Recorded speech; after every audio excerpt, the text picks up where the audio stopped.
English channel পার হয়ে একদিনে যুক্তরাজ্যে পৌঁছেছেন প্রায় ১২০০ অভিবাসী। ব্রিটিশ সরকারের তথ্য অনুযায়ী এটি চলতি বছরের রেকর্ড। স্বরাষ্ট্র মন্ত্রণালয় বলছে ১৮টি ছোট নৌকায় ১১৯৪ জন অভিবাসী যুক্তরাজ্যে পৌঁছেছেন।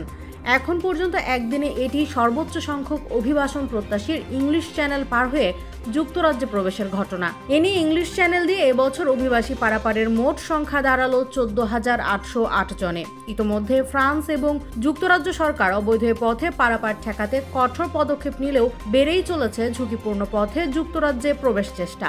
অবৈধ অভিবাসী এবং অনুপ্রবেশ রোধে এরই মধ্যে কঠোর ও নতুন অভিবাসন নীতিমালা ঘোষণা করেছেন প্রধানমন্ত্রী কিয়ার স্টারমার।